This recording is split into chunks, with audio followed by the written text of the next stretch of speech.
నమస్తే, welcome to Suman TV. Congress నాయకురాలు షర్మిల పదునైన లేఖాస్త్రం సంధించారు ముఖ్యమంత్రి జగన్ అట్లాగే టీడీపీ అధినేత చంద్రబాబుకి.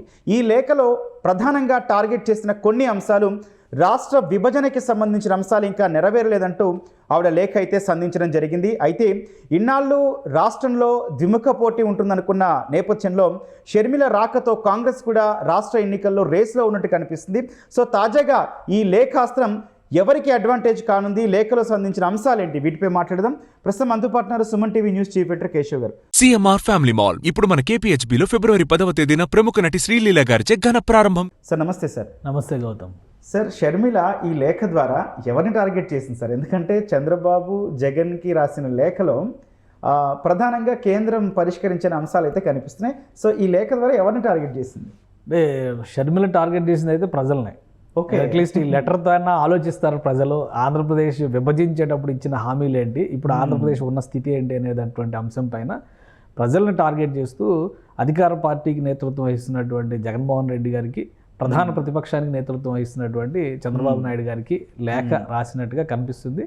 లేఖలో ఉన్నటువంటి సారాంశం ఒకటే: ఆంధ్రప్రదేశ్ ప్రయోజనాలు, ఆంధ్రప్రదేశ్ ప్రజలకు రావాల్సినటువంటి ఏవైతే హామీలు ఇచ్చారో వాటిని అమలు చేయడం, ఈ రెండు అంశాలపైనే ఫోకస్ చేసినట్టుగా అక్కడ సంకేతాలు కనిపిస్తున్నాయి. కాబట్టి బీజేపీ కేంద్రంలో 10 ఏళ్లుగా అధికారంలో ఉంది. 10 ఏళ్లుగా ఆంధ్రప్రదేశ్ విభజన తర్వాత ఇచ్చినటువంటి హామీల అమలు విషయంలో చాలా ఉదాసీన వైఖరి నడుస్తున్నటువంటి పరిస్థితి ఉంది. మనం కలిసికట్టుగా పోరాడదాం. ఇది ఒక అద్భుతమైనటువంటి మహత్తరమైనటువంటి సన్నివేశం నా దృష్టిలో ఆంధ్రప్రదేశ్ రాజకీయాలు. ఎందుకంటే ఆంధ్రప్రదేశ్లో రాజకీయాలు ముఠా కక్షలుగా మారిపోయి ముఠాలు నడుపుతున్నారు, పార్టీలు నడవట్ల, ముఠాలు నడుపుతున్నటువంటి పరిస్థితి ఉంది. అధికార పార్టీ చేస్తున్నటువంటి అణిచివేత చర్యలను వ్యతిరేకించేటువంటి క్రమంలో ఇదివరకు ఏంటంటే ఎక్కువ వామపక్షాలు దానికి బలిపశువులు అయ్యేటువంటి పరిస్థితి ఉండేది. ఇప్పుడు వామపక్షాల కంటే కూడా ఏ పార్టీకి మినహాయింపు లేదన్న రీతిలో ప్రధాన ప్రతిపక్షం దగ్గర నుంచి మొదలు పెట్టుకొని అన్ని పార్టీలని పక్కన పెట్టేసేటువంటి పరిస్థితి. 2014లో అధికారంలో ఉన్న సందర్భంలో చంద్రబాబు నాయుడు గారు కూడా అఖిలపక్షం అనేటువంటి మాటను అసలు తుడిచిపెట్టేసినటువంటి పరిస్థితి. ఆయన కూడా ఏకపక్షంగా వెళ్ళారనేటువంటి అపవాదను మూటగట్టుకున్నారు. ఆ విషయంలో ఎలాంటి సందేహం లేదు. ఇప్పుడు జగన్మోహన్ రెడ్డి గారు అంటే అసలు ఏ పక్షం లేదు, ఒకే పక్షం అనేటువంటి రీతిలో ఆయన వ్యవహరిస్తున్నారు. సో మొదటిసారిగా ఆంధ్రప్రదేశ్ రాజకీయాల్లో రాష్ట్ర విభజన తర్వాత మొదటిసారిగా షర్మిల రాజకీయ పార్టీలన్నీ కలిసి రాష్ట్ర ప్రయోజనాల కోసం పోరాటం చేయాలనేటువంటి ఒక లేఖని రాయడం అనేది ఖచ్చితంగా అది ఆ రాజకీయ పార్టీలు ఏ విధంగా రిసీవ్ చేసుకుంటే మనం చూడాలి. ఖచ్చితంగా అది ప్రజా ప్రయోజనాలని లక్ష్యంగా పెట్టుకుని చేసినటువంటి ఎత్తుగడగా మనం చూడాల్సి ఉంటుంది. ఎందుకంటే ఎన్నికల్లో ముంగిట మనం నిలబడి ఉన్నాం. 10 ఏళ్ల హామీకి సంబంధించి విభజన చట్టం ఇచ్చినటువంటి 10 ఏళ్ల భద్రతలు, రకరకాల అంశాలపైన, రాజధాని, ఉమ్మడి రాజధాని దగ్గర నుంచి అనేక అంశాలపైన 10 ఏళ్ళు అనేది చాలా కీలకమైనటువంటి సమయం. ఆ గడువు గడిచిపోతున్నటువంటి వేళ, ముగిసిపోతున్నటువంటి వేళ షర్మిల ఆ క్వశ్చన్ రైజ్ చేశారు. రాష్ట్రం పట్ల బాధ్యత ఉన్నటువంటి పార్టీలు అయితే ఏ విధంగా రియాక్ట్ అవుతాయో చూడాలి అనేటువంటి సందేహాన్ని ప్రజల్లో లేవనెత్తారు. 10 ఏళ్లుగా అధికారంలో ఉన్నా కానీ కేంద్రంలో కనీసం ఉదాసీన వైఖరి, సీతకన్ను వేశారు ఆంధ్రప్రదేశ్ పైన, ఆంధ్రప్రదేశ్ అభివృద్ధి పైన. ఇక్కడ ఉండేటువంటి రాజకీయ పార్టీని కేంద్రంలో అవసరాలకి ఓటు బ్యాంకుగా వాడుకోవడం తప్పితే మీరేమీ చేయట్లేదు అనేటువంటి అంశాన్ని షర్మిల ఇక్కడ లేవనెత్తినట్టుగా కనిపిస్తుంది. కాబట్టి దీనిపైన రియాక్షన్స్ ఎలా ఉంటాయో మనం చూడాలి. కానీ సార్, ఇక్కడ షర్మిల లేఖలో ప్రధానంగా ప్రస్తావించాల్సింది విభజనకు సంబంధించిన ఈ ఎవరైతే పాయింట్స్ని ఆవిడ కోట్ చేస్తుందో, ప్రత్యేక హోదా గురించి ఉన్నా కూడా ఇంకొక అంశం చాలా ఇంట్రెస్టింగ్గా ఉంది. కొత్త రాజధాని గురించి కూడా కేంద్రం ఎటువంటి ఇవ్వలేదు అన్నది. అంటే ఇక్కడ మొత్తం కాంగ్రెస్ పార్టీ ఉద్దేశం ఏంటి? అమరావతి అనుకోవాలా, కొత్త రాజధాని అని కేవలం స్పెసిఫిక్గా మెన్షన్ చేసిందని ఎట్లా అర్థం చేసుకోవాలంటే, వాస్తవానికి నిస్సందేహంగా అది అమరావతి అని ఒప్పుకోవాల్సిందే. అది అంటే షర్మిల గారి మనసులో మళ్ళీ ఇంకేమైనా ఉందనే అనుమానం ఉంటే కనుక అది తర్వాత మనం మాట్లాడాలి. వాస్తవానికి ఏంటంటే విభజన చట్టం ప్రకారం న్యూ క్యాపిటల్, అప్పటికి అమరావతి అనేది కాయినేజ్ కాలేదు, అమరావతి అనేటువంటి సిటీ గురించి డిసిషన్ జరగలేదు. కాబట్టి చట్టభద్రత ప్రకారం వచ్చింది ఏంటి, కొత్తగా ఏర్పడబోతున్నటువంటి రాజధాని నిర్మించేటువంటి బాధ్యతను కేంద్రం తీసుకోవాలి. అందుకే కదా ఢిల్లీని తలదన్నే ఒక షాందార్ షహర్ నిర్మిస్తామని చెప్పి తిరుపతిలో వచ్చి నరేంద్ర మోడీ గారు ఆ రోజు హామీ ఇచ్చారు. సో అదే విషయాన్ని దృష్టిలో పెట్టుకొని కొత్త రాజధాని నిర్మాణం అనేటువంటి అంశాన్ని ఆమె రాసినటువంటి లెటర్లో చివరి పాయింట్గా పెట్టారు. అది కూడా నాకు కొంచెం ఆసక్తికరంగా అనిపించింది. ఎందుకు చివరి పాయింట్గా పెట్టారు అనేది, అంటే రాష్ట్రంలో ఉన్నటువంటి మిగతా అంశాలన్నీ కూడా రాష్ట్రంలో ఉన్నటువంటి కొన్ని ప్రాంతాలను డిసైడ్ చేసేటువంటి అంశాలు. రాజధాని అనేది ఒక ప్రాంతానికే పరిమితం చేశారా, లేదంటే ఆ ప్రాంతంలో ఉన్నటువంటి రైతుల ఆవేదనగానే పరిగణిస్తున్నారా అనేది కాంగ్రెస్ పార్టీ క్లారిటీ ఇవ్వాల్సినటువంటి అంశం. ప్రధానంగా పోలవరం అంశాన్ని ఫస్ట్ పెట్టారు. ఎందుకంటే పోలవరం నిర్మాణం జరిగితే టోటల్గా అటు రాయలసీమ దగ్గర నుంచి ఉత్తరాంధ్ర వరకు కూడా నీటి స్థిరీకరణ జరుగుతుంది. తాగునీటి నుంచి సాగునీటి వరకు అన్నిటికీ కూడా ఆంధ్రప్రదేశ్కు వరప్రసాదంగా అది మారేటువంటి అవకాశం ఉండేటువంటి ప్రాజెక్ట్ అని చెప్పారు. కేంద్రం పర్యవేక్షణలో జరగాల్సినటువంటి ప్రాజెక్ట్ అయితే ఆ రోజు రాష్ట్రం మేము కడతామని తీసుకుంది. ఈ రోజు రాష్ట్రం దాన్ని పక్కన పెట్టేసినటువంటి పరిస్థితి ఉంది. సో దీనికి మనం కలిసికట్టుగా పోరాడాలి. ఒకవేళ కేంద్రం కనుక ద్రోహం చేస్తే, ఇప్పుడు వీళ్ళు అదే కదా చెప్తున్నారు, కేంద్రం ఇవ్వలేదనేటువంటి మాట చెప్తున్నారు. రైల్వే జోన్ విషయమే ఉంది. కేంద్ర మంత్రి వచ్చి స్వయంగా ఏం చెప్పారు, ల్యాండ్ అలాట్మెంట్ ఇంకా జరగలేదు, హ్యాండ్ ఓవర్ చేయలేదు, మాకు ఇంకా డిపిఆర్ రెడీగా ఉంది, అన్నీ రెడీగా ఉన్నాయి, ఈ రోజు ల్యాండ్ ఇస్తే మేము పని మొదలు పెడతాం అన్నారు.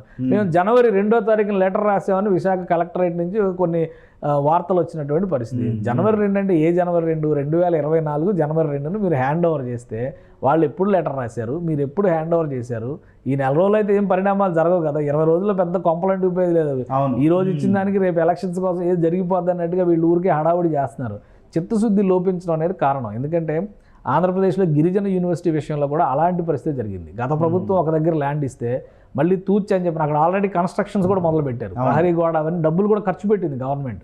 మళ్ళీ తూర్చి అది కాదని చెప్పి ఇంకో చోట ఈ గవర్నమెంట్ ల్యాండ్ ఇచ్చింది. కాబట్టి ఇలా ముఠా తగాదాలుగా రాష్ట్ర అభివృద్ధిని మార్చేసినటువంటి పరిస్థితిలో కలిసికట్టుగా పోరాడదాం రండి మహాప్రభు అని అడుగుతున్నారు షర్మిల. ఒక జాతీయ పార్టీకి నేతృత్వం వహిస్తున్నారు. పైగా ఆ పార్టీ ఏం చెప్తుంది, మేము అధికారంలోకి వస్తే మొదటి సంతకం ప్రత్యేక హోదా మీద అని చెప్తుంది. అవును, ఒక రాష్ట్రానికి సంబంధించినటువంటి అంశాన్ని జాతీయ ఎజెండాలో మొదటి సంతకంగా రాహుల్ గాంధీ అనౌన్స్ చేశారు. అంటే చాలా ప్రయారిటీ ఇస్తున్నట్టు లెక్క. ఆంధ్రప్రదేశ్ ప్రజలు ఏం ఆలోచిస్తున్నారు, రాష్ట్ర విభజన గాయం కాంగ్రెస్ గుడ్డిగా నిర్ణయం నిర్ణయం అయిపోయింది బాబు, ఇప్పుడు ఏం చేయాలి? 10 ఏళ్ళు మీకు అవకాశం ఇచ్చినాక మీరు ఏం చేశారు? 10 ఏళ్ళు కేసీఆర్ గారికి అవకాశం ఇచ్చినాక ఆశించిన స్థాయిలో తెలంగాణ ఆకాంక్షలు నెరవేరలేదనే కదా ఈరోజు కాంగ్రెస్ అక్కడ అధికారంలోకి వచ్చింది. రేపు ఆంధ్రప్రదేశ్ ప్రజలు ఏం అనే అంశానికి ఒక ప్రాతిపదికగా, ఒక క్లారిటీగా కాంగ్రెస్ పార్టీ ఎజెండాని ఈ లెటర్ రూపంలో అటు ప్రధాన ప్రతిపక్ష నేతకి ఇటు ముఖ్యమంత్రికి కూడా తెలియజేశారు షర్మిల అని నాకైతే అనిపిస్తుంది. పార్టీలో రియాక్షన్ ఎట్లా ఉండే ఛాన్స్ సార్? ఎందుకంటే షర్మిల రాసిన లేఖ సంచలనాలు సృష్టించే అవకాశాలు కూడా ఉన్నాయి. ఎందుకంటే రేపు బీజేపీ కూడా అలయన్స్లోకి వస్తే ఖచ్చితంగా పోరాటం ఎక్కువ సమాధానం చెప్పాలి. కాబట్టి ఎవరికి దీని నుంచి రియాక్షన్స్ ఎట్లా ఉండే అవకాశాలు? ఖచ్చితంగా అందరూ దానిపైన ఎవరో స్పందించేటువంటి అవకాశం ఉండదు, ఎవరు రియాక్షన్ ఇచ్చేటువంటి పరిస్థితి ఉండదు. షర్మిల గారి నాయకత్వంలోనో కాంగ్రెస్ పార్టీ సారథ్యంలోనో మేము పోరాటం చేయాలని అనుకోవట్లేదు, మా పోరాట పందాలు మాకున్నాయంటారు. అలా చేసే ఎవరికి వారే యమునా తీరే అవడం వల్లే ఆంధ్రప్రదేశ్ అధోగతి పాలవుతుంది అనేటువంటి ఆవేదన చాలామందికి మనసుల్లో ఉన్నటువంటి పరిస్థితి. ఇప్పటికిప్పుడు మన పబ్బం గడుపుకోవడానికి రాజకీయ పరంగా కావాల్సినటువంటి మద్దతు కూడగట్టుకునేటువంటి క్రమంలో కేంద్రంలో ఉన్న పార్టీతో అంటకాగుతున్నారు తప్పితే రాష్ట్ర ప్రయోజనాల కోసం ఎవరు కూడా ముందుకు సాగడం లేదనేటువంటి అభిప్రాయం ఉంది. 10 ఏళ్ళుగా చూడండి, అమరావతి రైల్వే లైన్కి 1000 రూపాయలు పెట్టారు బడ్జెట్లో. అంటే ఆ అకౌంట్ మురిగిపోకుండా కేవలం 1000 రూపాయలు కేటాయించారు. అది రాష్ట్ర ప్రభుత్వాలకు చిత్తశుద్ధి లోపం అనుకోవాలా, కేంద్ర ప్రభుత్వానికి చిత్తశుద్ధి లోపం అనుకోవాలి? గతంలో ఆయన చంద్రబాబు నాయుడు సీఎంగా ఉన్నప్పుడు అంతో ఇంత బడ్జెట్ తీసుకొచ్చి డ్రైనేజ్ ప్రాజెక్టుల గురించో వాటి గురించో స్మార్ట్ సిటీ లిస్టులోనో ఎక్కడో పెట్టారు అమరావతి అనేటువంటి నగరం లేదు అని చెప్పడంలోనే ఈ ప్రభుత్వం బిజీగా ఉంది. ఎందుకంటే జనాలకి ఎంత బెర్రెత్తించేశారంటే అసలు అలాంటి నగరమే లేదని తెల్లారితే కారులో బయలుదేరి క్యాబినెట్ మీటింగ్లు పెడుతున్నారు, అసెంబ్లీ సమావేశాలు జరుగుతున్నాయి. కానీ అక్కడ నగరమే లేదని చెప్తున్న వాళ్ళకి మనం ఏం చెప్పగలుగుతాం? కాబట్టి ప్రజలు కూడా విసిగిపోయారు. ఒక స్పష్టత ఉండాలి. ఒక రాష్ట్రంకి దాని ప్రయోజనాలకు సంబంధించినటువంటి విషయాల్లో ఒక స్పష్టత ఉండాలి. రాష్ట్ర అభివృద్ధిని ముఠా తగాదాలో కక్షపూర్తి రాజకీయాలతో నింపేస్తే కనుక రాష్ట్రం అధోగతి పాలైంది.